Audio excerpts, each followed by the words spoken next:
warahmatullahi wabarakatuh. wabarakatuh. Alhamdulillah wa syukrulillah ala ni'amillah wassalatu wassalamu ala rasulillah wa ala alihi wa sahbihi wa mawalah wa la hawla wa la quwata illa billah. Amma ba'dah.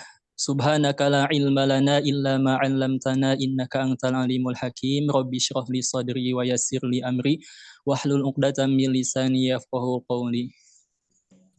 Alhamdulillah wa syukrulillah teman-teman. Pada kesempatan ini kita masih kan hidayah, inayah dari Allah Subhanahu wa taala untuk kembali melakukan aktivitas rutinitas kita, yaitu kuliah pelajaran tafsir Tarbawi. Yang mana pada kesempatan ini kami dari kelompok 2 akan mempresentasikan makalah kami yang berjudul tentang konsep tarbiyah, taklim, dan tadris di dalam Al-Quranul Karim. Di dalamnya ini ada beberapa isi. Yang pertama pendahuluan, kemudian ada pembahasan, dan penutup kesimpulan. Nah, pada yang pertama, yaitu pendahuluan, akan menjelaskan tentang prolog atau latar belakang kenapa sih makalah ini dibuat. Nah, dalam kehidupan manusia, teman-teman, pendidikan termasuk dalam kebutuhan primer. Al-Quran yang diwahyukan kepada Nabi Muhammad SAW ini merupakan sebuah anugerah terbesar bagi kita sebagai umat Islam. Kenapa? Karena kandungannya sangat selaras dengan nuansa pendidikan yang sangat berguna bagi kehidupan kita sehari-hari. Abu Din menyatakan bahwa Al-Quran yang diturunkan melalui perantara malaikat Jibril alaihissalam ini, keberadaannya memberikan dampak yang sangat signifikan bagi kita semua, sehingga melahirkan beragam konsep pendidikan yang sangat berguna dalam kehidupan sehari-hari kita. Allah Subhanahu wa taala berfirman di dalam Quran surah Al-Baqarah ayat kedua, A'udzubillahi minasyaitonirrajim. Zalikal kitabul la raiba fihi hudal lil muttaqin. Yang artinya kitab Al-Qur'an ini tidak ada keraguan apapun di dalamnya dan menjadi sebuah petunjuk bagi mereka orang-orang yang bertakwa. Nah, bisa kita pahami dari ayat di atas bahwasanya Al-Quran ini berfungsi memberikan arah atau petunjuk bagi kita. Apabila dijabarkan dalam cakupan yang lebih umum lagi, maka petunjuk tersebut juga mencakup tentang pendidikan.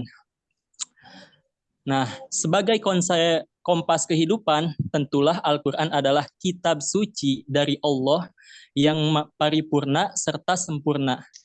Keterangan di dalamnya ini tidak saja berisi beraturan agama, tetapi menjelaskan juga arahan kehidupan. Sehingga Al-Quran memberikan perhatian hingga hal-hal kecil di kehidupan kita sehari-hari. Nah, dalam Islam, Al-Quran juga berfungsi sebagai sumber pengetahuan. Selain menjabarkan tata aturan kehidupan, Al-Quran juga menyorot masalah pendidikan. Masing-masing ayat Al-Quran ini memiliki makna mendalam yang mengandung ibroh untuk kehidupan kita sehari-hari. Di antara ayat-ayatnya yang menjabarkan nilai-nilai pendidikan bisa berhubungan dengan objek pendidikan, tujuan pendidikan, dan metode di dalam pendidikan. Kemudian, di dalam Khazanah Bahasa Arab, istilah pendidikan secara populer diterjemahkan dengan beberapa istilah, yaitu tarbiyah, taklim, dan tadris. Namun, istilah tarbiyah adalah istilah yang paling populer dan paling banyak digunakan di Indonesia ini. Istilah ini dengan pendekatan semantik dikaji dari aspek kebahasaan, aspek penggunaannya secara leksikal dan penggunaannya dalam berbagai konteks dalam Al-Quran dan As-Sunnah. Kemudian rumusan masalah. Nah, berdasarkan latar belakang masalah yang telah saya sebutkan tadi, maka kami membuat beberapa rumusan masalah yang akan dibahas di makalah ini. Yang pertama, bagaimana sih teman-teman konsep tarbiyah, taklim, dan tadris di dalam Al-Quran itu? Kemudian yang kedua, apa saja sih perbedaan konsep tarbiyah, taklim, dan tadris di dalam Al-Quran? Kemudian tujuan pembahasannya, yaitu yang pertama untuk mengetahui konsep tarbiyah, taklim, dan tadris, dan yang kedua untuk mengetahui perbedaan konsep tarbiyah, taklim, dan tadris menurut Al-Quran. Selanjutnya pada yang bab kedua ini kita masuk ke dalam pembahasan konsep tarbiyah, taklim, dan tadris di dalam Al-Quran. Nah, secara umum, pendidikan ini adalah suatu usaha yang dijalankan oleh seorang guru kepada murid supaya terjadinya transformasi perilaku, baik itu berupa perubahan kondisi yang asalnya kita ini tidak tahu berubah menjadi tahu, yang asalnya kita ini salah berubah menjadi benar, dan yang asalnya kita ini jelek berubah menjadi baik. Kemudian Armai Arif menarasikan pendidikan Islam adalah tahapan mengembangkan kreativitas mahasiswa yang mana tujuannya ini adalah sejalan dengan tuntunan landasan dasar pendidikan Islam, yaitu Al-Quranul Karim. Nah, yang dimaksud di dalam Al-Quran di sini, pendidikan ini bisa mengubah kita menjadi pribadi yang beriman, bertakwa, memiliki kecerdasan, keterampilan, beretos kerja, memiliki budi pekerti yang luhur, memiliki sikap kemandirian, dan memiliki sikap tanggung jawab. Kemudian di sini saya akan menjelaskan tentang yang pertama tadi, yaitu konsep tarbiyah. Istilah tarbiyah secara umum teman-teman itu berakar pada 3 kata. Yang pertama, kata robba yarbu, yang artinya bertambah dan tumbuh. Kemudian yang kedua berasal dari kata robba yarba, yang artinya tumbuh dan berkembang. Dan yang ketiga, robba yarubu, yang berarti memperbaiki atau menguasai, memimpin, menjaga, memelihara, seperti yang telah dikemukakan oleh Ahmad Syah. Kemudian selanjutnya ayat-ayat tentang tarbiyah. Adapun ayat-ayat Al-Quran yang ada korelasinya dengan konsep tarbiyah itu, yang pertama yaitu Al-Quran surah Al-Fatihah ayat kedua, yang mana ini ayat sudah maklum ya, sudah maklum kita semua tahu, yaitu Alhamdulillahirabbil alamin. Segala puji bagi Allah, Tuhan semesta alam. Kemudian ayat tarbiyah yang ada korelasinya dengan konsep tarbiyah yang kedua yaitu di dalam Quran surah Al-Isra ayat 24 yang berbunyi waqfid lahum janaha dzulli minar rahmah wa qur rabbirhamhuma kama rabbayani shaghira. Rendahkanlah dirimu terhadap mereka berdua dengan penuh kesayangan dan ucapkanlah, wahai Tuhanku, kasihilah mereka keduanya sebagaimana mereka berdua telah mendidikku di waktu kecil. Kemudian pembahasan selanjutnya tafsir ayat-ayat yang telah tadi saya sebutkan. Yang pertama yaitu tafsir dari surah Al-Fatihah ayat kedua. Nah, teman-teman, ketika menafsirkan Quran surah Al-Fatihah ayat kedua ini, para penulis tafsir Tarbawi menerjemahkan kata Rob pada kata Robbil Alamin. Al-Fatihah ayat kedua ini dengan makna pendidik. Rob adalah pendidik. Kemudian Abu Dinata di dalam buku tafsir ayat-ayat pendidikan, beliau menjelaskan bahwa kata Rob ini dapat berarti pemilik yang mendidik, yaitu orang yang mempengaruhi orang yang dididiknya dan mau memikirkan orang yang dididiknya. Kemudian kata Rob dapat berarti juga pemilik yang mendidik, yaitu orang yang mempengaruhi orang-orang yang dididiknya dan mau memikirkan keadaan orang yang ia didik. Kemudian pendidikan yang dilakukan oleh Allah Subhanahu wa taala menurut Nata ini ada 2 macam. Yang pertama, pendidikan pembinaan atau pengembangan jasad sehingga mencapai kedewasaan, dan yang kedua, pendidikan terhadap pengembangan potensi kejiwaan dan akal pikirannya, pendidikan keagamaan dan akhlaknya yang terjadi diberikannya potensi-potensi tersebut kepada manusia. Kemudian sehingga dengan itu semua manusia mencapai kesempurnaan akalnya dan bersih jiwanya. Mahmud Arif menjelaskan kata Rob sebagai kata yang berasal dari akar kata tarbiyah, yang berarti mengatur, memelihara, dan bisa juga menjaga atau mengantarkan sesuatu sedikit demi sedikit menuju kesempurnaan. Nah, terkait pemaknaan kata Rob tersebut sebagai Allah sang pendidik ini sifatnya umum.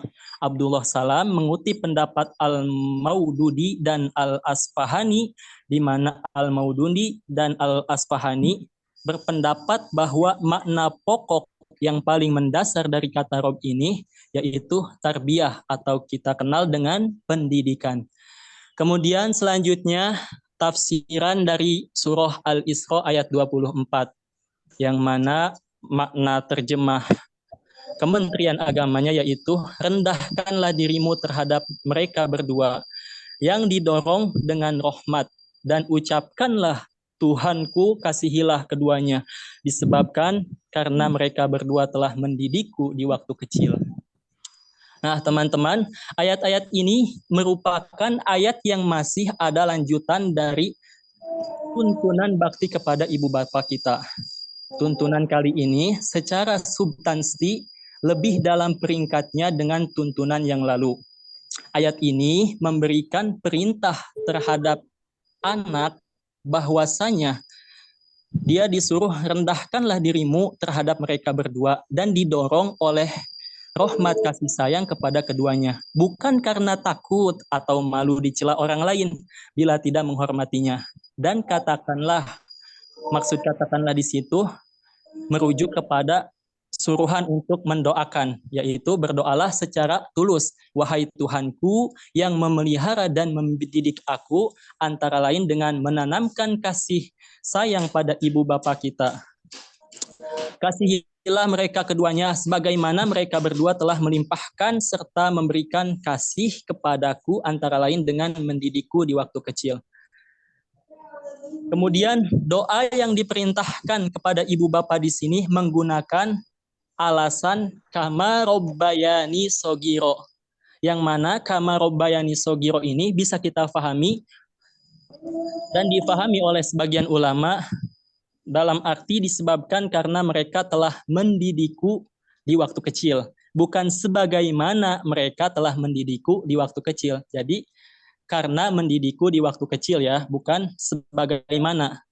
Jika Anda berkata sebagaimana, rahmat yang Anda mohonkan itu adalah yang kualitas dan kuantitasnya sama dengan apa yang Anda peroleh dari keduanya. Nah, adapun bila Anda berkata disebabkan karena limpahan rahmat yang Anda mohonkan itu, Anda serahkan kepada kemurahan Allah Subhanahu wa taala. Dan ini dapat melimpah jauh lebih banyak dan lebih besar daripada apa yang mereka limpahkan kepada Anda. Makanya sangat wajar dan terpuji jika kita bermohon agar keduanya memperoleh lebih banyak dan lebih besar dari yang kita peroleh, serta membalas budi melebihi budi mereka. Nah, bukankah kita ini diperintahkan untuk melakukan ihsan terhadap mereka? Nah, sedang ihsan itu adalah memperlakukan pihak lain lebih baik daripada perlakuannya terhadap kita. Juga ihsan itu memberi lebih banyak daripada yang harus Anda beri. Dan ihsan itu mengambil lebih sedikit dari yang seharusnya Anda ambil. Nah, ayat-ayat di atas juga memberi tuntunan kepada kita sebagai anak dengan menyebut tahap demi tahap secara berjenjang ke atas. Ia dimulai dengan janganlah engkau mengatakan kepada keduanya perkataan yakni jangan menampakkan kejemuan dan kejengkelan serta ketidaksopanan kepada keduanya. Lalu disusul dengan tuntunan mengucapkan kata-kata yang mulia. Ini lebih tinggi ya teman-teman tingkatannya daripada tuntunan pertama. Karena ia mengandung pesan menampakkan penghormatan dan pengagungan melalui ucapan-ucapan. Kemudian selanjutnya meningkat lagi dengan perintah untuk berperilaku yang menggambarkan kasih sayang sekaligus kerendahan kita di hadapan kedua orang tua kita. Nah, perilaku yang lahir dari perasaan kasih sayang itu yang menjadikan mata sang anak tidak dari orang tuanya, yakni selalu memperhatikan dan memenuhi keinginan mereka berdua. Nah, pada akhirnya sang anak detail mengingat kembali jasa-jasa mereka. Lebih-lebih waktu sang anak ini masih kecil dan tidak berdaya. Sang anak pun suatu ketika pernah sedang dialami oleh orang tuanya. Nah, teman-teman semua, berdasarkan semua uraian yang telah saya sampaikan tentang tarbiyah ini dari tafsiran Al-Misbah, maka kami akan menganalisa dan menyimpulkan. Yang pertama, poinnya, tarbiyah ini merupakan kegiatan pendidikan yang di dalamnya ini terdapat kegiatan proses mendidik, menumbuh kembangkan, memelihara, mendewasakan, memperbaiki, dan membina manusia yang belum dewasa secara fisik dan psikis, serta yang dilakukan secara bertahap dan berkesinambungan atau kontinu terus-menerus. Hal ini sebagaimana tafsiran surah Al-Isra ayat 24 menurut tafsir Al-Misbah, yakni menunjukkan bahwa kedua orang tua ini mendidik, memelihara, membimbing anak-anaknya sejak dalam kandungan hingga dewasa dengan rasa penuh kasih sayang. Kemudian poin yang kedua, seorang pendidik dalam tarbiyah ini tidak hanya mencakup orang tua saja dalam sebuah keluarga, juga mencakup guru, baik itu di lembaga sekolah atau pesantren, orang-orang yang lebih dewasa dari kita, di domirnya itu termasuk kedua orang tua dalam lingkungan kehidupan kita. Nah, hal ini berdasarkan dengan kontekstual pada surah Al-Isra ayat 24, yang mana menunjukkan kata orang tua. Namun pada dasarnya kita tahu bahwa yang mendidik sekarang ini tidak hanya orang tua, tetapi guru-guru kita di sekolah, guru-guru kita di universitas, sekolah tinggi, pembimbing les, ustadz, kiai, dan lain sebagainya. Juga dapat dikatakan sebagai orang tua kedua setelah ayah dan ibu kita yang ada di rumah. Kemudian poin yang ketiga, objek ranah pendidikan tarbiyah yang lebih dominan, yakni afektif dan psikomotorik. Walaupun demikian, tidak mengabaikan ranah kognitif anak didik kita. Hal ini sebagaimana yang tercantum pada surah Al-Isra ayat 24 tadi. Menurut tafsir Al-Misbah, esensi dari mendidiknya orang tua dalam lingkungan keluarga itu didasari dari keteladanan. Maka secara tidak langsung ini merupakan proses pendidikan akhlak dan proses pembimbingan, yakni dengan menuntun anak kita untuk ikut ketika orang tuanya melaksanakan ibadah sholat dan aktivitas-aktivitas yang lainnya yang bernuansa negatif positif. Dan ini juga termasuk bentuk proses pembimbingan. Kemudian yang keempat, poinnya dalam proses pendidikan tarbiyah, seorang murabi atau pendidik harus memiliki karakter yang baik. Memiliki karakter yang baik, menjadi suri tauladan yang baik bagi peserta didiknya, harus beriman, berilmu, penyayang, berakhlakul karimah, dan memiliki jiwa sosial yang baik. Nah, karena dalam pendidikan tarbiyah, seorang murabi atau pendidik itu akan menjadi suatu rujukan utama yang akan ditiru atau diikuti oleh mereka yang menjadi peserta didiknya. Kemudian poin yang terakhir yang kelima, teman-teman, tarbiyah ini tidak hanya bersifat teori, namun mengutamakan praktik dalam proses pendidikan berlangsung. Karena ada sebuah makalah, lisanul hal aula min lisanil maqal, atau dalalatul hal aula min dalalatil maqal. Dakwah dengan lisan atau lisanul hal, dakwah dengan tindakan itu lebih utama dan lebih signifikan daripada dakwah dengan hanya kata-kata belaka. Kemudian selanjutnya konsep tentang ta'lim menurut Al-Quran. Nah, pada konsep ta'lim menurut Al-Quran ini, insya Allah akan dilanjutkan oleh teman kami, yaitu Saudari Mbak Nida Hudia. Kepadanya waktu dan tempat kami persilahkan.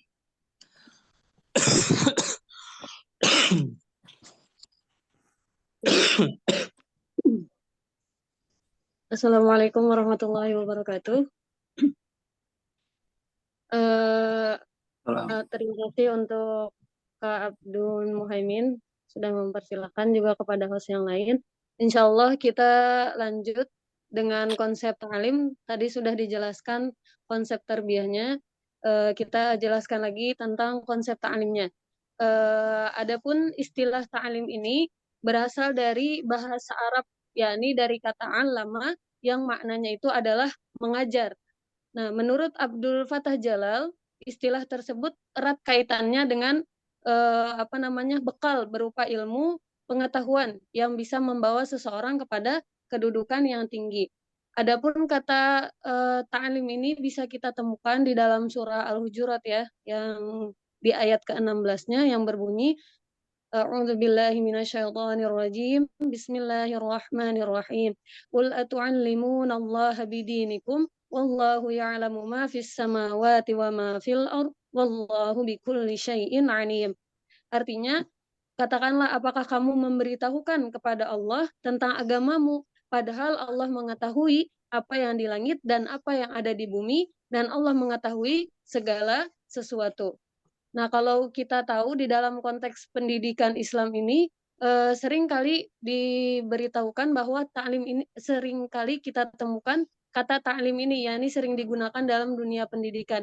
Adapun secara sederhananya taklim ini bisa didefinisikan dengan transfer ilmu pengetahuan. Walau bagaimanapun para pakar di sini memiliki beragam pengertian. Kalau dalam bahasa Indonesia, istilah ta'lim adalah pengajaran. Maka dari dua pengertian tadi kita bisa mengerti bahwa ta'lim ini adalah usaha untuk menjadikan seorang mengenal tanda-tanda yang membedakan sesuatu kepada sesuatu yang lainnya. Yakni benar-benar memiliki pemahaman tentang sesuatu yang dia pelajari tersebut. Contohnya, ketika Allah Subhanahu wa taala mengajarkan nama-nama benda kepada Nabi Adam alaihi salam.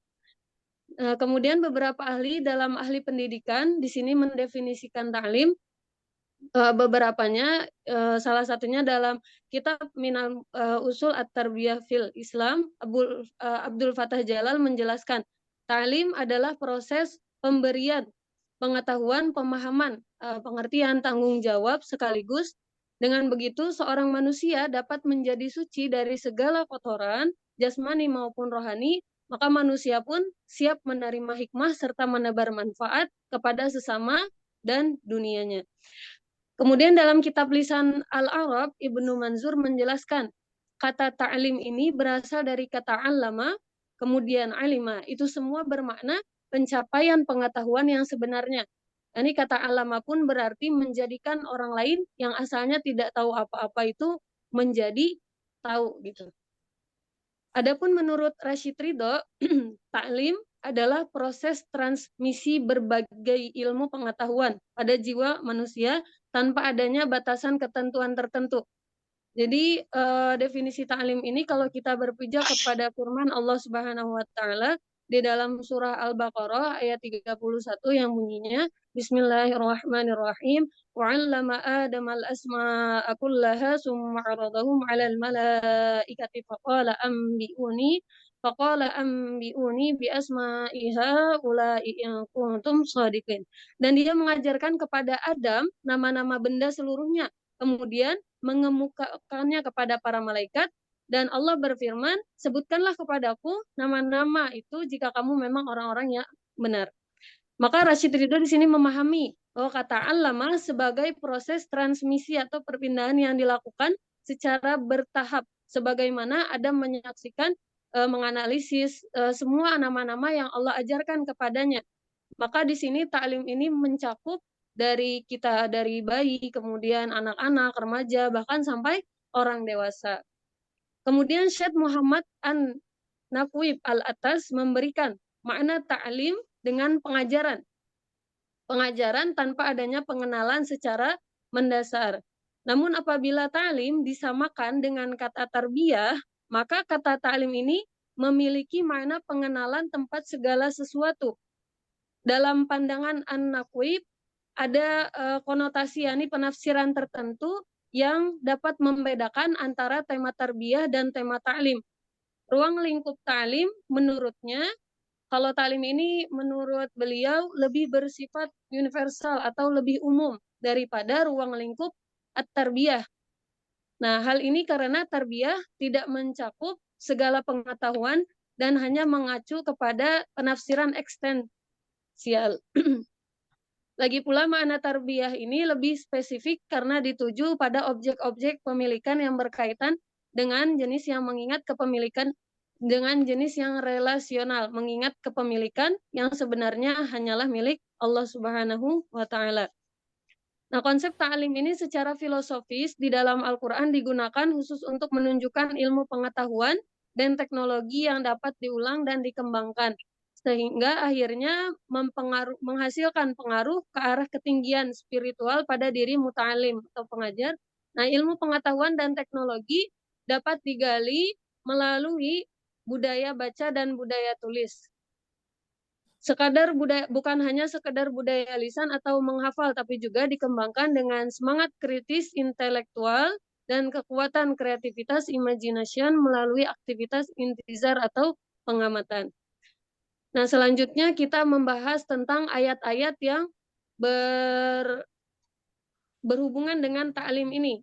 Nah, jadi ada ayat-ayatnya dan penafsirannya. Ada yang pertama dari firman Allah Subhanahu wa taala di dalam Al-Qur'an surah Al-Baqarah ayat 31. Kemudian yang kedua nanti ada firman Allah di dalam surah Ar-Rahman ayat 2 sampai 4. Yang pertama kita lihat dulu dari surah Al-Baqarah ayat 31 yang bunyinya tadi sudah kita bacakan. Bismillahirrahmanirrahim. Wa'allama Adam al-asma'a kullaha summa 'aradahum 'alal malaikati faqala anbi'uni bi asma'i haula'i in kuntum shadiqin. Yang artinya dia mengajarkan kepada Adam nama-nama benda seluruhnya. Kemudian mengemukakan kepada para malaikat lalu berfirman, sebutkanlah kepadaku nama-nama benda jika kamu memang benar orang-orang yang benar. Nah, penafsiran ini melalui informasi di atas kita ketahui bahwa pengetahuan yang dianugerahkan Allah Subhanahu wa taala kepada kepada Adam alaihissalam atau potensi untuk mengetahui segala sesuatu dari benda-benda dan fenomena alam merupakan bukti bahwa wajar aja Nabi Adam alaihissalam dijadikan khalifah di muka bumi ini. Maka kekhalifahan di muka bumi ini pastinya bersumber dari Allah Subhanahu wa taala yang antara lain maknanya adalah melaksanakan apa yang dikehendaki Allah menyangkut bumi ini. Dengan demikian, pengetahuan atau potensi yang dianugerahkan Allah itu merupakan syarat sekaligus modal utama untuk mengelola bumi ini. Tanpa pengetahuan atau pemanfaatan potensi berpengetahuan, maka tugas kekhalifahan manusia akan gagal. Walau dia tekun beribadah kepada Allah Subhanahu wa taala serupa dengan sujud dan ketaatan malaikat. Akhirnya Allah Subhanahu wa taala bermaksud menegaskan bahwa bumi tidak dikelola semata-mata hanya dengan tasbih dan tahmid, tetapi dengan amal ilmiah dan ilmu amaliyah. Jadi mungkin kalau misalkan kita tahu waktu Allah menciptakan Nabi Adam itu kan para malaikat itu bertanya kepada Allah kenapa kok diciptakan manusia untuk khalifah di muka bumi padahal kan nanti dia akan merusak bumi itu gitu. Tapi pastinya Allah lebih mengetahui daripada apa yang ditanyakan oleh para malaikat, yakni dijadikannya Nabi Adam alaihissalam di muka bumi untuk menjadi khalifah ini bukan hanya untuk bertasbih aja, tapi juga melakukan amalia-amalia ketaatan yang lain juga dan segala sesuatu yang akan dilakukan oleh manusia nantinya. Kemudian menurut Rashid Ridho dalam tafsir Al-Manar, arti ta'lim adalah proses transmisi berbagi ilmu pengetahuan pada jiwa individu tanpa adanya batasan dan ketentuan tertentu. Kemudian Al-Maragi berpendapat melalui pemanaan ayat di atas bahwa ta'lim adalah pengajaran dilaksanakan secara bertahap sebagaimana tahapan Nabi Adam alaihissalam ketika diajarkan oleh Allah Subhanahu wa taala nama-nama benda, beliau itu menganalisa asma-asma yang diajarkan Allah itu. Maka berarti ta'lim mencakup aspek kognitif saja, belum mencapai kepada domain lainnya. Kemudian dilanjut di dalam surah Ar-Rahman ayat 4. Allah Subhanahu wa taala berfirman, Bismillahirrahmanirrahim. 'Allamal Qur'an, khalaqal insana 'allamahul bayan. Nah, di sini esensi kata 'allama mengajarkan memerlukan dua objek dan dua tujuan. Banyak ulama yang menyebutkan objeknya adalah kata al-insan. Al-insan manusia yang diisyaratkan oleh ayat berikut. Tabai menambahkan jin juga termasuk karena surah ini ditujukan kepada manusia dan jin. Maka bisa saja objek mencakup selain kedua jenis tersebut. Malaikat Jibril yang menerima dari Allah wahyu-wahyu Al-Quran untuk disampaikan kepada Rasul juga termasuk yang diajarnya, karena bagaimana mungkin malaikat itu dapat menyampaikan bahkan mengajarkannya kepada Nabi Muhammad sebagaimana yang dinyatakan di dalam Quran Surah An-Najm ayat 5. Bagaimana mungkin malaikat Jibril mampu mengajarkan firman Allah itu kepada Nabi Muhammad jika malaikat itu sendiri tidak mendapat pengajar dari Allah Subhanahu wa taala? Maka di sisi lain, tidak disebutkannya objek kedua dari kata tersebut mengisyaratkan bahwa ia bersifat umum dan mencakup segala sesuatu yang dijangkau oleh pengajarannya. Al-Quran di dalam firman-firman Allah yang disampaikan oleh malaikat Jibril kepada Nabi Muhammad SAW dengan lafal yang maknanya siapa yang membacanya adalah ibadah dan menjadi bukti kebenaran mukjizat Nabi Muhammad SAW. Kata Al-Quran dapat dipahami sebagai keseluruhan ayat-ayatnya yang 6.000 lebih itu dapat digunakan untuk menunjuk walau satu ayat saja atau sebagian dari satu ayat. Kata al-insan pada ayat ini mencakup semua jenis manusia dari sejak Nabi Adam alaihissalam hingga akhir zaman.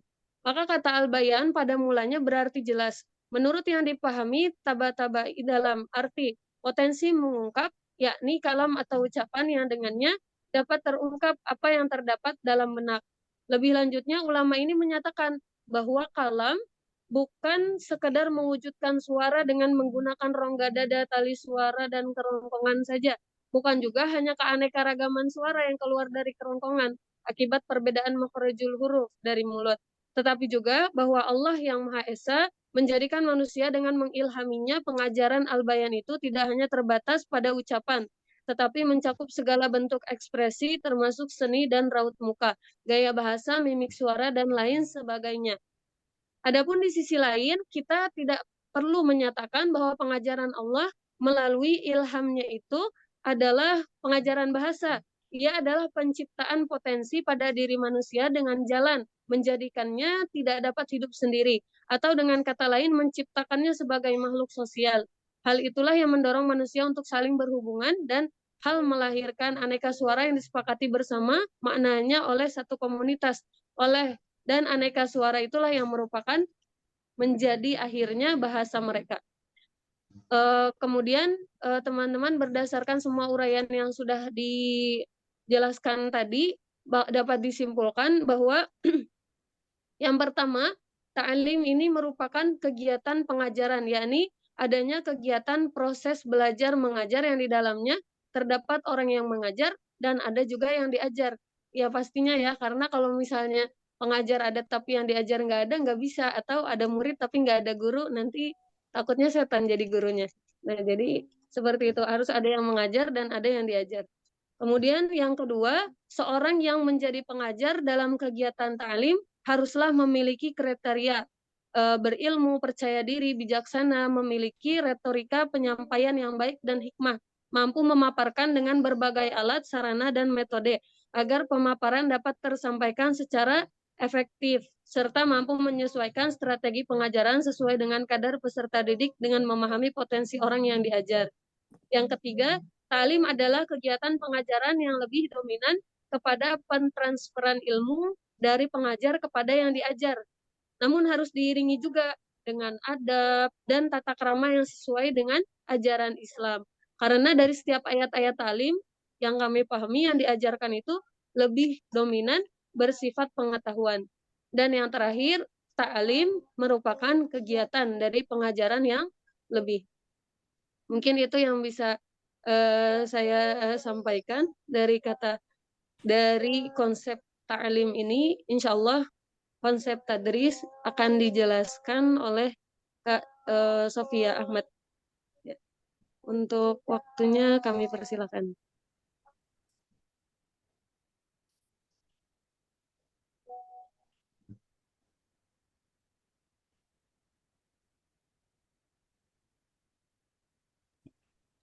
Assalamualaikum warahmatullahi wabarakatuh.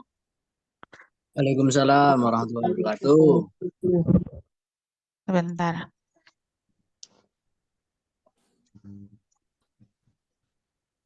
Di sini saya akan menjelaskan tentang tadris.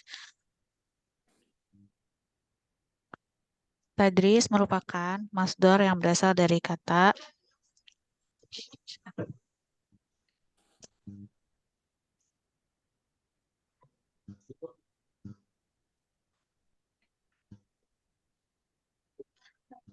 maaf. Tadris merupakan masdar yang berasal dari kata darosa, yadrusu, darsa, yang berarti pengajaran atau pembelajaran. Dalam Kamus Bahasa Indonesia, pengajaran berarti proses, cara, perbuatan mengajar. Dalam pengajaran adanya interaksi antara yang mengajar, mudaris, yang belajar, mutadaris. Secara luas, at-tadris adalah upaya menyiapkan murid agar dapat membaca, mempelajari, dan mengkaji sendiri yang dilakukan dengan cara pengajar membaca, menyebutkan berulang-ulang dan bergiliran, menjelaskan, mengungkap, dan mendiskusikan makna yang terkandung di dalamnya sehingga murid mengetahui, mengingat, memahami, serta mengamalkannya dalam kehidupan sehari-hari dengan tujuan mencari ridho Allah. At-tadris dalam hadis Al-Jauziri memaknai tadarusu dengan membaca dan menjamin agar tidak lupa, berlatih, dan menjamin sesuatu. Jadi, tadris adalah pengajaran atau pembelajaran yang dilakukan dengan cara membacakan, menjelaskan, dan mendiskusikan supaya peserta didik dapat memahami serta mengamalkan dalam kehidupan sehari-hari. Tadris adalah suatu bentuk kegiatan yang dilakukan oleh mudaris untuk membacakan dan menyebutkan suatu kepada mutadaris dengan berulang-ulang dan sering. Tadris bertujuan agar materi yang dibacakan atau disampaikan itu mudah dihafal dan diingat. Ia merupakan kegiatan pewarisan kepada murid dari para leluhurnya.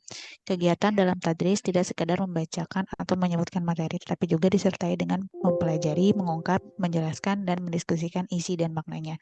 Tadris adalah suatu upaya menjadikan dan membelajarkan murid supaya mau membaca, mempelajari, dan mengkaji sendiri. Dalam tadris, seorang murid diharapkan mengetahui dan memahami benar yang disampaikan oleh guru serta dapat mengamalkan di dalam kehidupan sehari-hari. Tadris lakukan dengan niat beribadah kepada Allah dan mendapat ridhonya. Kegiatan belajar dalam tadris bisa berlangsung dengan cara saling bergantian atau bergiliran, yaitu sebagian membaca, sebagian lainnya memperhatikan dengan saling mengoreksi, membenarkan kesalahan lafal yang dibaca sehingga terhindar dari kekeliruan dan lupa. Tadris merupakan Tadris menunjukkan kegiatan yang terjadi pada diri manusia dalam arti yang umum. Ayat-ayat Al-Quran tentang tadris, salah satunya adalah surat Al-Kahfi ayat 66. Qala lahu Musa hal ata biuka ala ang tu'allimani mimma mimma uli mimma ulimta. Artinya Musa berkata kepada Khidir, bolehkah aku mengikutimu supaya kamu mengajarkan kepadaku ilmu yang benar di antara ilmu-ilmu yang telah diajarkan kepadamu. Ada lagi di surat Al-An'am ayat 105, surat Al-Araf ayat 169, surat Al-Qalam ayat 37, surat Al-Saba ayat 44. Tafsiran ayat-ayat tadris itu ada dalam surat Al-Kahfi ayat 66. Dalam menyampaikan keinginannya, Nabi Musa alaihissalam perkataan yang halus kepada Nabi Khidir, bolehkah aku mengikutimu, yakni beliau menjadikan dirinya sebagai pengikut dari Nabi Khidir dan menggunakan pengajaran yang didapat dari Nabi Khidir sebagai petunjuk baginya. Di sisi lain, beliau mengisyaratkan keleluasaan ilmu dari Nabi Khidir tersebut sehingga ia hanya berharap sebagian dari apa yang telah diajarkan kepadanya. Beliau menyadari bahwa segala sumber bersumber dari Allah Subhanahu wa taala. Oleh karenanya, beliau tidak menyatakan apa yang engkau ketahui. Di sisi lain, Nabi Khidir juga menjawab permintaan dari Nabi Musa alaihissalam tersebut dengan jawaban yang penuh dengan tata krama. Beliau tidak langsung menolak dari permintaan Nabi Khidir, tapi beliau menjawabnya dengan halus pula, yakni bahwasanya Nabi Musa alaihissalam tidak akan sabar mengikutinya sambil menyampaikan alasan yang sungguh logis dan tidak menyinggung perasaan tentang sebab ketidaksabaran. Dalam ayat ini menunjukkan isyarat bahwa seorang pendidik hendaknya menuntun anak didiknya dan memberitahu tentang kesulitan-kesulitan dan rintangan yang akan dihadapi oleh anak didik tersebut selama menuntut ilmu. bahkan mengarahkannya untuk tidak mempelajari sesuatu jika sang pendidik mengetahui bahwa potensi anak didiknya tidak sesuai dengan bidang ilmu yang dipelajari. 2. Surat Al-An'am ayat 105. Setelah mengingatkan tugas Nabi Muhammad, kelompok ayat ini ditutup dengan pernyataan Allah sebagai berikut. Dan demikianlah kami menjelaskan berulang-ulang ayat-ayat sebagai bukti-bukti kekuasaan kami, baik berupa fenomena yang tergelar di alam semesta maupun yang tertulis di dalam Al-Quran, agar orang beriman dapat meraih petunjuknya. Hal tersebut mengakibatkan orang-orang musyrik mengatakan, engkau telah mempelajari ayat-ayat itu dari ahli kitab atau siapapun. Dan hal itu juga bertujuan agar kami menjelaskan Al-Quran itu kepada orang-orang yang mengetahui.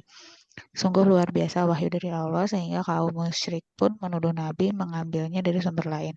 Maka wajar kalau Allah memerintahkan kepada Nabi dan kaum mukmin untuk mengikuti wahyunya. Ikutilah apa yang telah diwahyukan Tuhanmu kepadamu, wahai Nabi Muhammad. Tidak ada Tuhan yang berhak disembah selain Dia dan berpalinglah dari orang-orang yang musyrik, yaitu dengan cara tidak memperdulikan gangguan dari mereka. Ada tafsir lainnya di surat Al-A'raf ayat 169, ada juga di surat Al-Qalam ayat 37, ada di surat As-Saba ayat 44. Kita masuk ke pembahasan potensi belajar dalam Al-Quran. Potensi berasal dari bahasa Inggris to pattern yang berarti keras kuat. Dalam pemahaman lain, kata potensi mengandung arti kekuatan, kemampuan, daya, baik yang belum maupun sudah terwujud. Sementara itu, dalam Kamus Bahasa Indonesia, potensi adalah kemampuan dan kualitas yang dimiliki seseorang. Namun, belum digunakan secara maksimal. Berbagai pengertian di atas memberi pemahaman kepada kita bahwa potensi merupakan suatu daya yang dimiliki oleh manusia, tetapi daya tersebut belum dimanfaatkan secara optimal. Potensi-potensi belajar yang ada dalam diri seorang tidak sama dengan potensi yang dimiliki orang lain. Sesuai dengan yang dikemukakan oleh Agus Sujono, potensi seseorang tidak sama dengan potensi yang dimiliki orang lain. Seseorang lebih tajam pikirannya, atau lebih halus perasaan, atau lebih kuat kemauannya, atau lebih tegap, kuat badannya daripada yang lain. Berbagai pengertian di atas memberi pemahaman kepada kita bahwa potensi merupakan suatu daya yang dimiliki oleh manusia, tetapi daya tersebut belum dimanfaatkan secara optimal. Tafsirnya itu, salah satunya itu ada di surat Al-A'raf. Wa iz ahaza rabbuka mim bani adama min zuhurihim zuriyatahum wa ashhadahum ala anfusihim astubirabikum qala bala syahidna an taqulu yaumal qiyamah inna kunna ang azal ghafilin. Artinya, dan ingatlah ketika Tuhanmu mengeluarkan keturunan anak-anak Adam dari sulbi mereka dan Allah mengambil kesaksian terhadap jiwa mereka seraya berfirman, bukankah aku ini Tuhanmu? Mereka menjawab, betul, Engkau Tuhan kami dan kami menjadi saksi. Kami lakukan yang demikian itu agar di hari kiamat kamu tidak mengatakan sesungguhnya kami Bani Adam adalah orang-orang yang lengah terhadap keesaan Tuhan. Menurut Quraisy Shihab dalam tafsir Al-Misbah menjelaskan ayat ini secara rinci berbeda. Menurutnya ayat ini tidak berbicara dengan Bani Israel, itu terbukti dengan adanya ucapan yang telah diabadikan ayat ini. Sesungguhnya orang-orang tua kami telah mempersekutukan Tuhan sejak dahulu. Sebab menurut Quraisy Shihab, Bani Israel sama sekali tidak mengaku bahwa mereka atau orang tua pernah mempersekutukan Tuhan. Namun ayat ini berbicara tentang kaum musyrik Mekah. Dan ingatlah ketika Tuhanmu mengeluarkan dari putra-putra ada masing-masing dari punggung, yakni sulbi orang tua mereka, kemudian meletakkannya di rahim-rahim ibu mereka sampai akhirnya menjadikannya keturunan mereka manusia sempurna, dan Dia, yakni Allah, mempersaksikan mereka putra-putra Adam atas diri mereka sendiri, yakni meminta pengakuan mereka masing-masing melalui potensi yang dianugerahkan Allah kepada mereka, yakni akan mereka juga melalui penghamparan bukti keesaannya di alam raya dan pengutusan para nabi seraya berfirman, bukankah aku Tuhan pemelihara kamu dan yang selalu berbuat baik kepadamu? Mereka berjawab, betul, kami menyaksikan bahwa Engkau adalah Tuhan kami dan menyaksikan pula bahwa Engkau Maha Esa. Lalu ada lagi di tafsir di surat An-Nahl ayat 78, di surat Ar-Rum ayat 30, di surat Al-Hajj ayat 46, surat As-Sajdah ayat 7-9. Kita langsung ke bagian penutup yaitu simpulan. Berdasarkan uraian, pembahasan diuraikan pada bab sebelumnya mengenai konsep tarbiyah, taklim, dan tadris, maka dapat disimpulkan tentang tarbiyah, taklim, dan takdib, yaitu sebagai berikut. Tarbiyah, taklim, dan tadris adalah konsep hakikat pendidikan Islam yang tidak hanya dikenal sebagai hakikat pengertian pendidikan Islam. Namun, ketiga istilah tersebut merupakan satu kesatuan unsur konsep hakikat pendidikan Islam berdasarkan Al-Quran. Tarbiyah, taklim, dan tadris memiliki perbedaan yang mendasar jika ditinjau dari implementasinya. Namun secara umumnya, ketiga istilah tersebut memiliki kesamaan dan satu kesatuan yang paling mendasar, yaitu proses kegiatan dalam pendidikan. Jika ditinjau dari dasar pembedaan konsep taklim, tadris, dan tarbiyah, maka penulis dapat menjelaskan perbedaan sederhana sebagai berikut. Tarbiyah adalah pendidikan, membina, menumbuh, kembangkan potensi, memelihara, menjaga, mengarahkan, dan membimbing yang sifatnya lebih mengarah ranah afektif dan psikomotorik peserta didik. Taklim adalah pengajaran, proses transferan ilmu. Tadris adalah pembelajaran, khusus pembelajaran yang bersifat ilmiah yang peserta didik sebagai subjek pembelajaran yang berperan aktif dan identik dengan pelajaran non-agama yang memerlukan kajian ilmiah, eksperimen, dan praktik kognitif dan psikomotorik. Adapun mengenai penafsiran ayat-ayat memberikan kepada manusia berupa organ-organ fisiopsikis yang berfungsi sebagai alat untuk melakukan kegiatan belajar.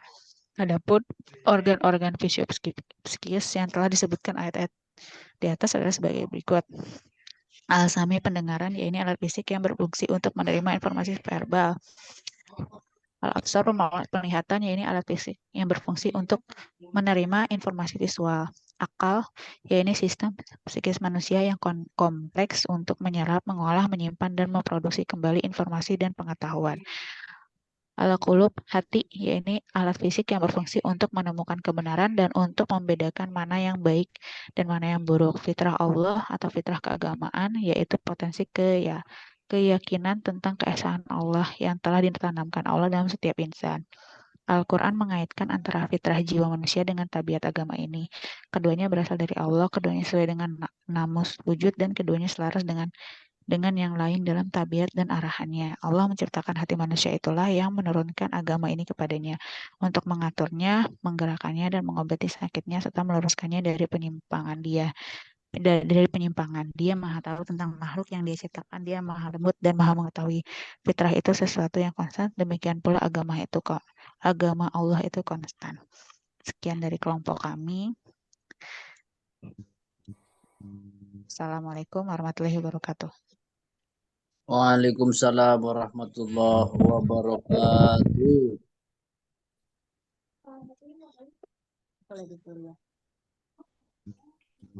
Silakan didiskusikan jika ada pertanyaan.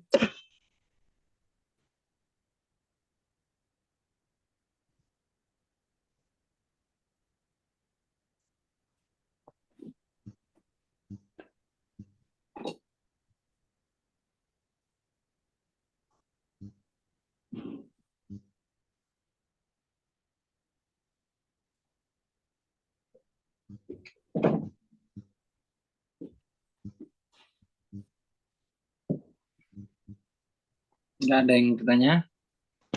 Dari teman-teman, apakah ada yang ingin ditanyakan tentang konsep tarbiyah, tadris, dan ta'lim di dalam Al-Quran? Kami persilahkan.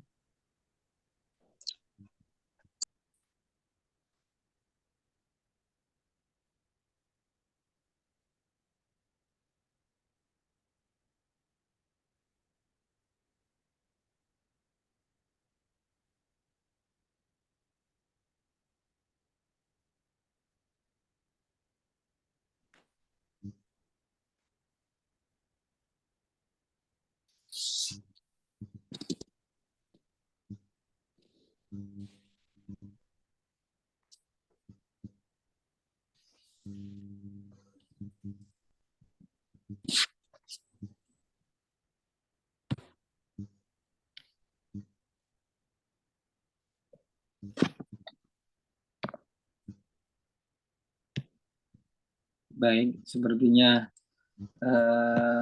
tidak ada yang ingin berdiskusi. Saya ingin sedikit menambahkan mengenai perkuliahan hari ini bahwa konsep tarbiyah dalam Al-Quran tadi ada beberapa kata kunci yang perlu teman-teman ketahui, bahwa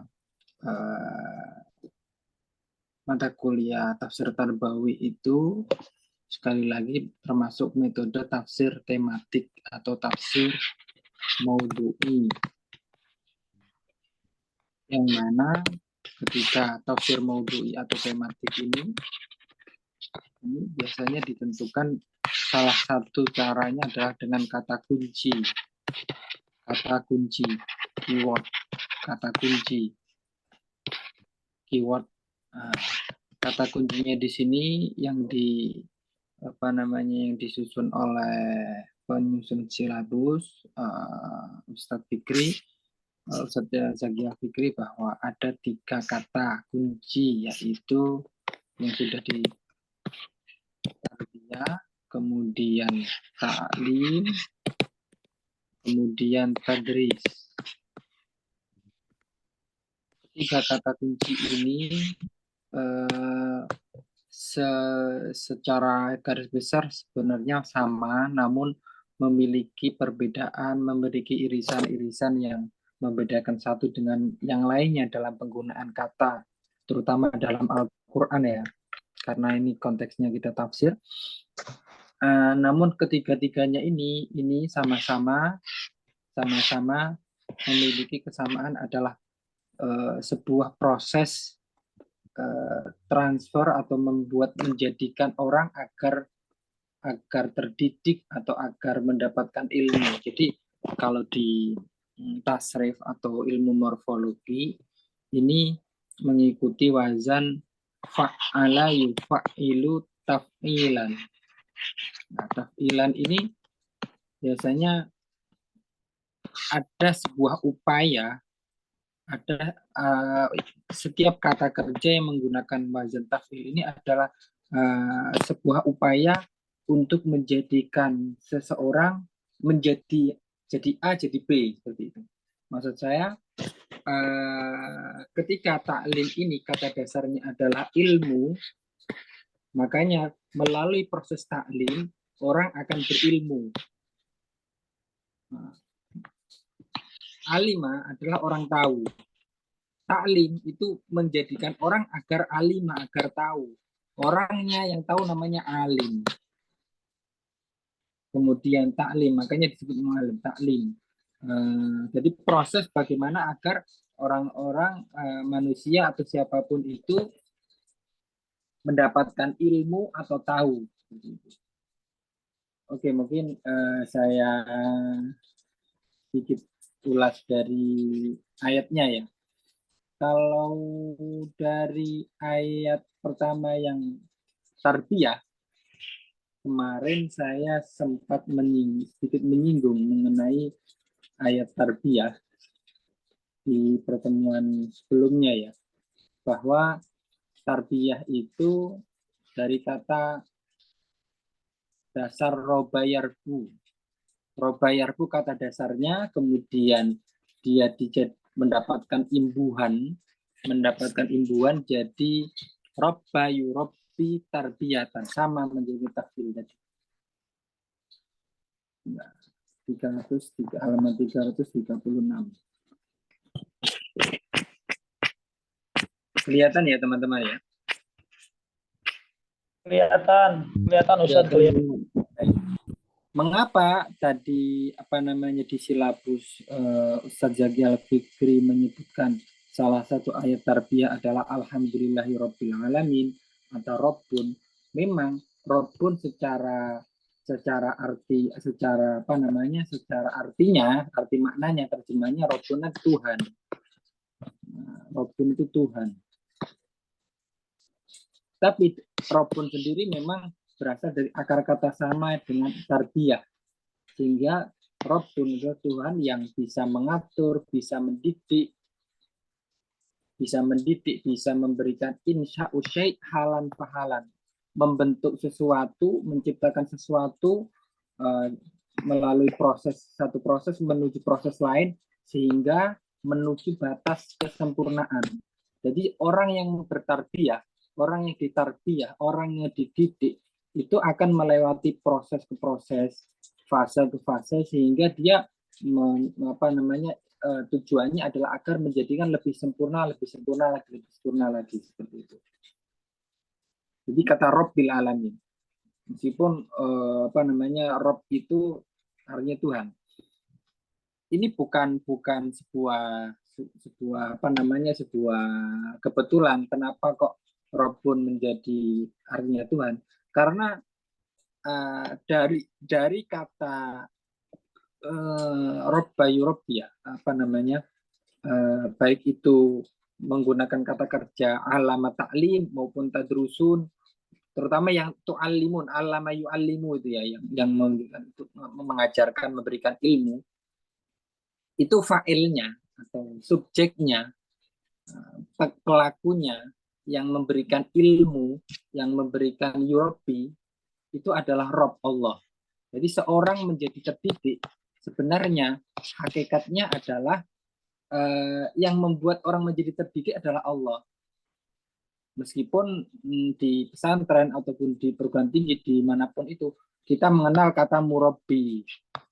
Murabbi itu kan pendidik. Yaitu murabbi memang secara wasilahnya adalah guru, pendidik dan sebagainya. Tapi hakikatnya tetap Allah. Al-Quran. Karena kan wa'allama Adam asma'a kullaha. Yang allama Adam itu siapa? Atau mungkin yang ayat lain. Qul subhanaka la ilma lana illa ma'allamtana. Kami tidak memiliki ilmu illa ma'allamtana, kecuali sesuatu ma'allamtana yang engkau ajarkan. Engkau di sini adalah Allah. Jadi hakikatnya pengajar, pendidik yang mentransfer ilmu, yang membuat orang menjadi dekat dengan ketuhanan, itu adalah Allah.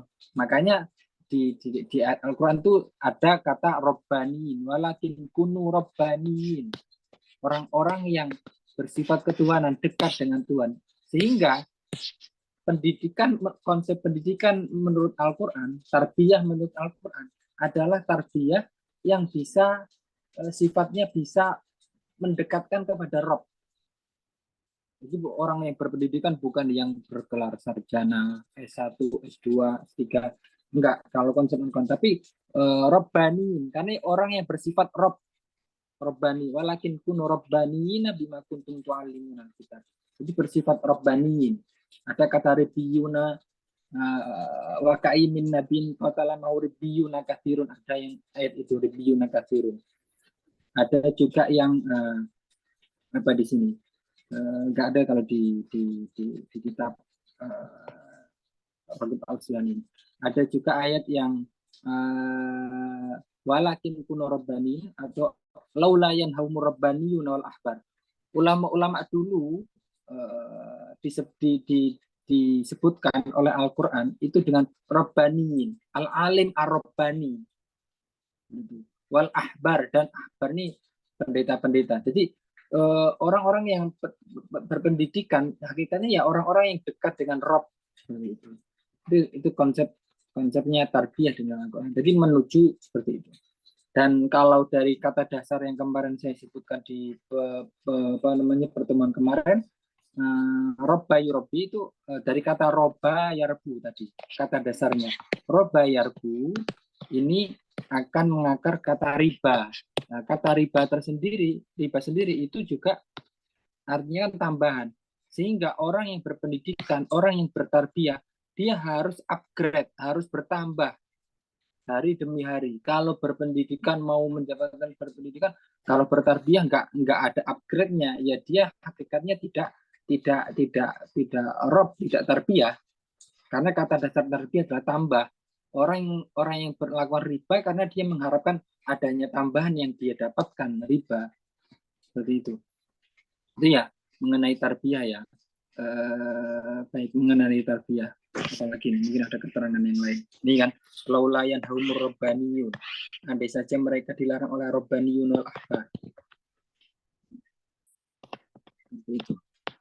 Jadi Rabbani itu apa namanya nisbatnya ataupun berafiliasi ke Allah. Jadi gini ini keterangannya ini sebenarnya di sini sebentar yang saya bulat ini. Eh, mana ya? Mulai mana yang saya terangkan ya? Biar cepat. Lah, Robbani ini apa namanya? Berasal dari kata Rob. Kata Rob itu adalah orang yang menambahkan atau yang mendidik ilmu. Sehingga orang yang apa namanya? Orang yang mendidik dirinya dengan ilmu, mendidik dirinya dengan ilmu pengetahuan, dengan akhlak, dengan itu nantinya lama-lama akan menisbatkan dirinya kepada Rob. Jadi orang yang berilmu mendidik itu dia seakan-akan akan mendekatkan diri ataupun menisbatkan atau kepada Robnya. Makanya disebut Robbani. Kemudian apa namanya kata Sayyidina Ali, ana Robbani hadil ummah. Saya adalah Robbaninya, ulamanya yang umat ini. Jamaknya Robbaniin. Makanya Al-Quran mengatakan kunu Robbaniin. Jadilah orang-orang yang Robbani. Robbani. Gitu ya, mengenai tarbiyah, dari kata tarbiyah ini. Kalau di statistiknya sebenarnya banyak sekali ya, apa namanya, kata tarbiyah itu. Robbun itu katanya, kata Robbun dalam Al-Quran itu ada ratusan. Saya tadi menghitung masih 200, mungkin 400 mungkin ya, kata Robbun. Kemudian kata Arbab, Tuhan-Tuhan di sini ya berarti bisa ada yang ada beberapa ayat yang ditafsiri dengan berhala, banyak-banyak Tuhan, ada yang Robbun itu juga bisa berarti pemilik juga bisa karena yang mengatur mendidik itu. Cuman kata dasar tarbiyah dalam Al-Qur'an, kata dasar Robba yurabbi tarbiyah, fiilnya itu cuma ada dua. Yang pertama adalah yang diterangkan oleh pemakalah tadi, Robbayani Sogiro, dan yang kedua orang tua ya, Robbayani mana itu? Robbayani Sogiro, yang surat Al-Isra itu. Ada yang kedua adalah surat Asy-Syu'ara ayat 18 itu qala alam nurabbika fina walida. Alam nurabbika. Ini yang mengatakan adalah Fir'aun.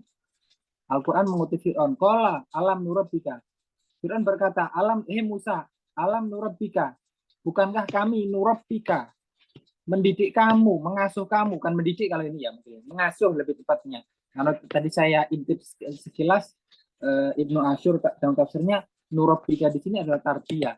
Tarbiyah ini di sini bukan pendidikan secara ilmu dan sebagainya, tapi lebih ke pengasuhan, mengasuh. Kata Musa kepada kata Fir'aun kepada Musa, bukankah kami mengasuhmu? Alam nurabbika fina, di keluarga kami, di keluarga kami sudah mengasuhmu di keluarga kami dengan istriku dan sebagainya. Walidan, dan kamu masih kecil.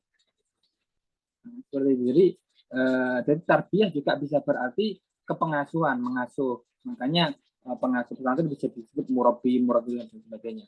Dan objek di dalam tarbiyah itu sebagaimana disebutkan tadi, itu kan bahasanya apa di bukan sisi kognitif, psikomotor, apa bahasanya itu dia. Gampangannya tarbiyah ini yang dididik adalah ruh, menggunakan ruh, menggunakan pikir, maksudnya ruh, kemudian tidak hanya ilmu ya, tidak hanya pengetahuan saja. Beda dengan taklim, yang tadi taklim ini proses transfer ilmu, bagaimana ilmu pengetahuan. Makanya di ayatnya tadi wa'allama adamal asma ullah. Jadi memang sejak awal penciptaan alam raya ini tugasnya manusia ya diajari, diajarkan oleh Allah. Wa'allama adamal asma kullaha. Setelah diajar, setelah belajar, dididik melalui taklim. Yang mentaklim siapa yang mentaklim alama ini? Ya Allah, ya Rob. Jadi meskipun sepinter-pinternya guru, sepinter-pinternya dosen, secerdas-cerdasnya dosen, akhirnya kalian tidak akan bisa mendapatkan ilmu ataupun pengetahuan yang ditransferkan, yang diterangkan oleh guru atau dosen atau siapapun atau kiai, kecuali atas hakikatnya adalah Allah yang bisa memberikan, mentransfer ilmu. Mungkin Bapak Ibu ataupun teman-teman yang pernah lihat atau pernah ngajar anak kecil atau siapa, dia udah diajarkan oleh orang pintar dan sebagainya, cuman nggak paham-paham gitu. Yang bikin paham itu adalah ya Allah, akan alam Adam. Makanya setelah alam Adam asma kulla kan di situ qalu subhanaka, yang mengatakan adalah malaikat. Kan Allah mengajarkan Adam nama-nama ini summa araduhum alal malaikah, kemudian si manusia itu menyodorkan kepada malaikat, ini kamu tahu nggak nama ini, kamu tahu nggak mana nama ini, oh nggak tahu, coba dong kasih tahu nih. Kemudian di apa namanya, di challenge malaikat oleh Allah, coba kamu tahu nggak yang saya ajarkan apa kepada yang saya kasih tahu, yang saya ajarkan kepada manusia, nggak tahu. Makanya jawabannya qalu subhanaka, maha suci engkau, la ilma lana, kami nggak punya ilmu, ilama alam tanah, kecuali yang engkau ajarikan. Jadi hakikatnya yang mentaklim, yang memberikan ilmu ya Allah. Sesoleh-solehnya atau sepintar-pintarnya, sealim-alimnya kiai itu apa namanya, tidak bisa memberikan ilmu, mentransfer ilmu kepada muridnya kecuali dengan seizin Allah.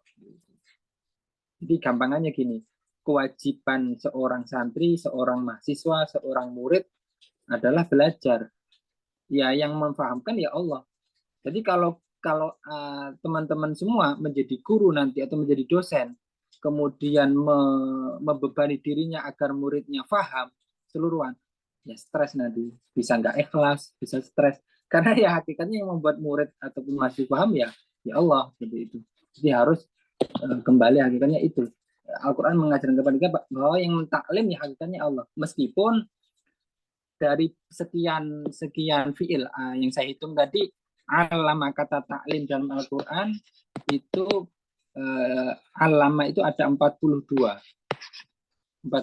ayat, dan mayoritas fa'il ataupun pelaku atau yang mengajarkan adalah Allah.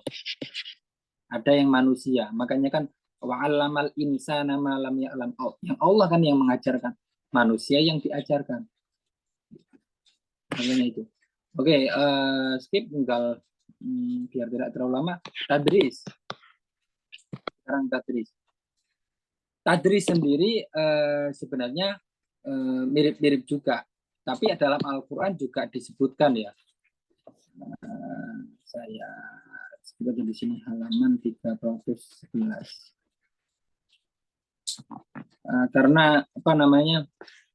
Tapi tidak sebanyak tu'allimun sama tarbiyah dengan taklim. Tadris dalam Al-Quran itu ada 5 atau 6 ayat, 311. 311.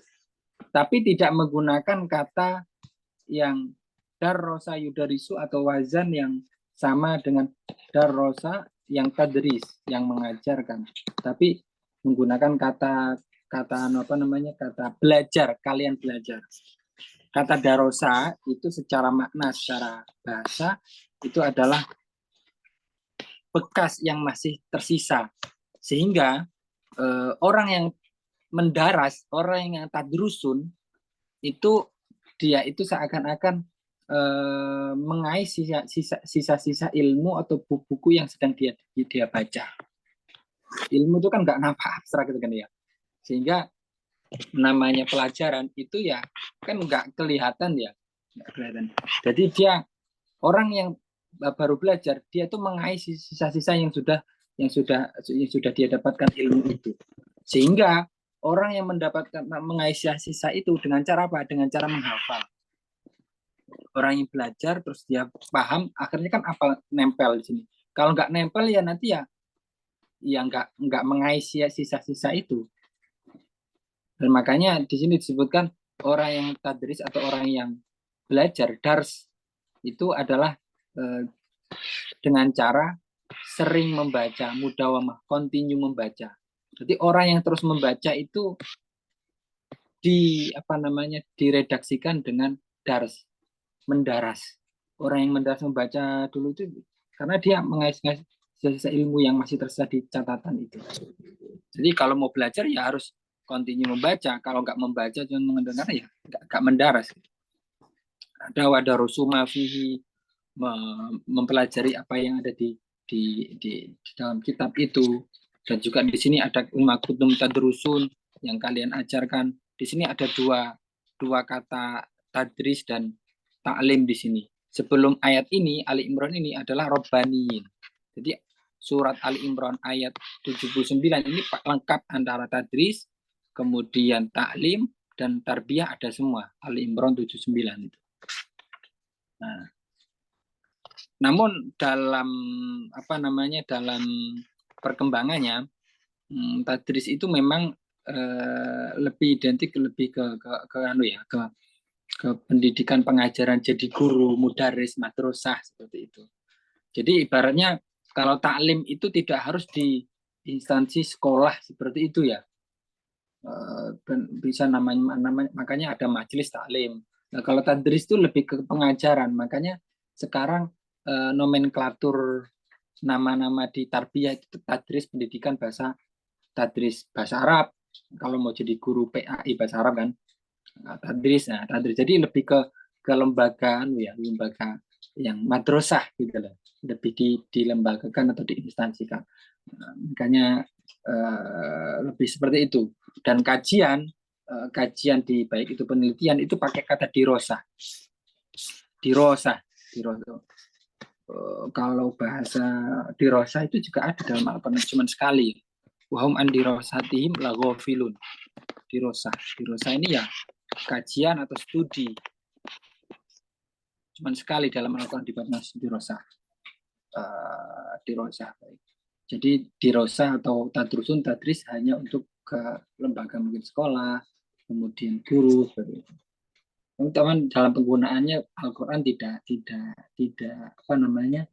menggunakan untuk mentransfer ilmu mendaras itu, tapi lebih ke orang yang sedang belajarnya, bukan orang pendidiknya. Mungkin itu dari saya. Mohon maaf terlalu panjang lebar ya, karena tadi teman-teman mungkin sibuk atau tidak ada pertanyaan sehingga saya isi. Mungkin itu dari saya. Terima kasih teman-teman sudah gabung pada siang menjelang sore hari ini. Mudah-mudahan apa yang saya share pada kali ini bermanfaat. Kurang lebihnya mohon maaf. Assalamualaikum warahmatullahi wabarakatuh. Waalaikumsalam. Saya izin ya. Makasih Pak. Pak. Ilaliko, dadah.